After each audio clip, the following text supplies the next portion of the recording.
To go back to the very start, one of my friends who is also a farmer happened to lease the Helens Bay wall garden, and he was looking for loads of volunteers, and it was just the perfect place for me to get my head out and learn a new skill and in the midst of just peace and tranquility. I then took all that practice into my backyard. We grew around 20 different types of veggies, 10 different types of edible flowers, 10 different types of herbs. I also figured out that you could grow mushrooms within this mix. So it all started with oyster mushrooms. I bought some spawn, created my own grow kit, and then a month later, we literally had mushrooms sticking out of a box. And it turned out that there were under half a dozen mushroom farmers here in Northern Ireland. And that was a green signal for us to just hit the road and take it full steam ahead, really, as far as mushroom farming went.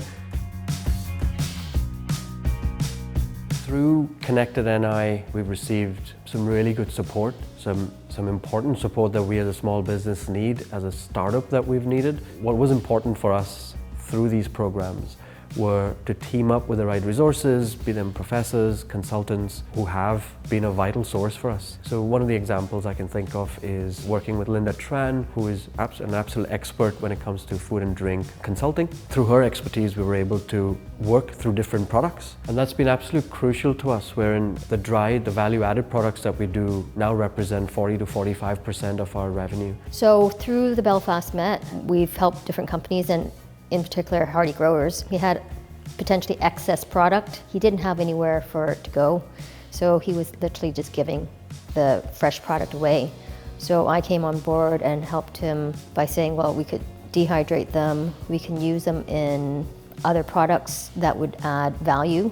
So the outcome of helping Terry do those things has really increased his profitability. It also means it draws a different crowd, and you have more product to sell.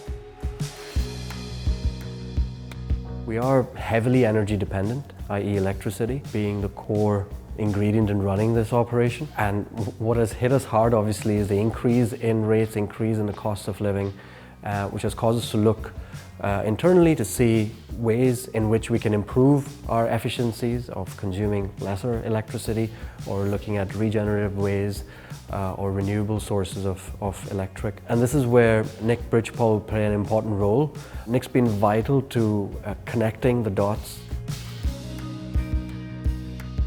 Through Connected NI, in collaboration with the Belfast BMET, we've supported Hearty Growers in the areas of emerging technology and new product development. In the areas of emerging technologies, it was vital for me to understand Terry's vision, as well as give him guidance and future-proof his strategy.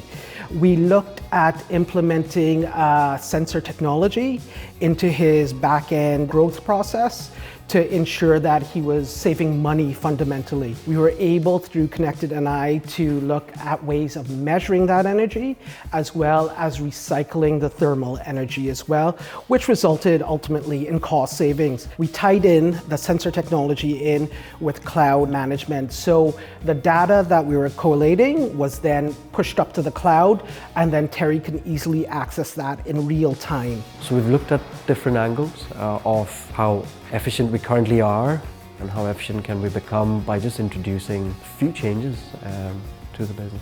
I would recommend Connected NI and Belfast BMET to any of the small businesses out there that's looking for this incredible support.